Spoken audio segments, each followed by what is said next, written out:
2 साल पहले देश के पहले चीफ ऑफ डिफेंस स्टाफ दिग्वंत जनरल बिपिन रावत ने चेतावनी दी थी कि चीन की आक्रामकता बढ़ती जा रही है। चीन ईरान और तुर्की के साथ मैत्रीपूर्ण पहल के बाद जल्द ही अफगानिस्तान में कदम रखेगा।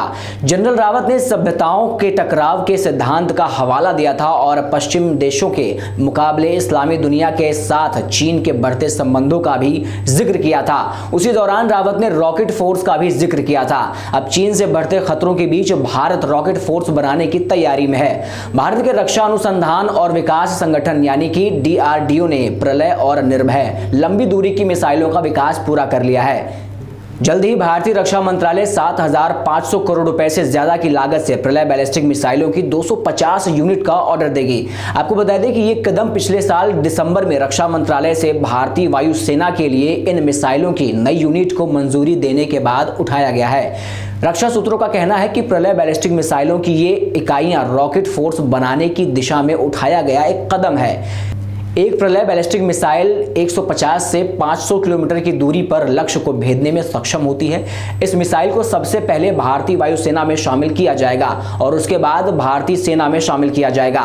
युद्ध या सैन्य कार्रवाई के बारे में जब भी बात आती है तो हमारे जहन में सैनिकों, टैंकों और लड़ाकू विमानों की एक छवि बनती है, लेकिन युद्ध के लिए यह दृष्टिकोण अब पुराना होता जा रहा है। भविष्य के युद्धों में तेजी हासिल करने और निर्णायक रूप से दुश्मन के रणनीतिक और आवश्यक बुनियादी ढांचे को ध्वस्त करने के लिए मिसाइलें बहुत जरूरी हो गई हैं। मिसाइलें लंबी दूरी तक बिना जनहानि के प्रभावी तरीके से हमला करने में कारगर होती हैं। यही वजह है कि दुनिया भर के शक्तिशाली देश अब सेना से अलग रॉकेट फोर्स का गठन कर रहे हैं। रॉकेट फोर्स देश की मिसाइलों को ऑपरेट करती है। इन मिसाइलों का काम सेना, वायुसेना और नौसेना के साथ मिलकर दुश्मनों के ठिकाने पर हमला करना होता है। बता दें कि भारत में अभी तक रॉकेट फोर्स का काम कोर ऑफ आर्टिलरी करती है।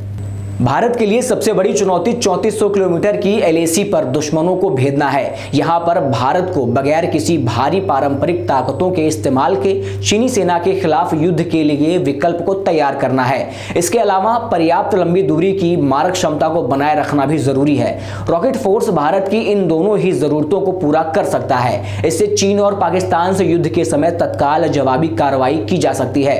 रॉकेट फोर्स कमांड और नियंत्रण सुविधाओं, संचार, वायु और मिसाइल हमले जैसे लक्ष्यों पर सटीक वार कर सकता है। ये किसी भी लक्ष्य के साथ हवाई शक्ति का इस्तेमाल करते हुए संयुक्त रूप से मध्यम और लंबी दूरी पर सटीक हमला करने में ताकत रखता है।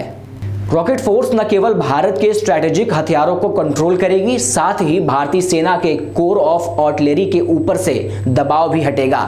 रॉकेट फोर्स की बदौलत मौका मिलने पर तुरंत जवाबी कार्रवाई की जा सकेगी। रॉकेट फोर्स स्पेशलाइज्ड यूनिट से लैस होगी जिसमें हमलों में ज्यादा तेजी आएगी।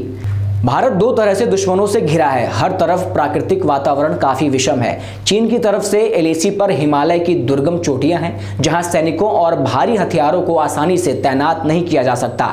वहीं पाकिस्तान की सीमा से सैनिकों की संख्या को कम कर रॉकेट फोर्स को जवाबी कार्रवाई के उपकरण के रूप में तैनात किया जा सकता है। रॉकेट फोर्स से सैनिकों के हताहत होने की संख्या भी कम होगी। बता दें कि चीन के पास प्रलय के स्तर की डोंगफेंग 12 मिसाइल हैं, जबकि पाकिस्तान के पास गजनवी M11 और शाहीन मिसाइल है। गजनवी M11 पाकिस्तान को चीन से मिली है। गजनवी 320 किलोमीटर, M11 350 किलोमीटर और शाहीन 750 किलोमीटर की रेंज की मिसाइलें हैं।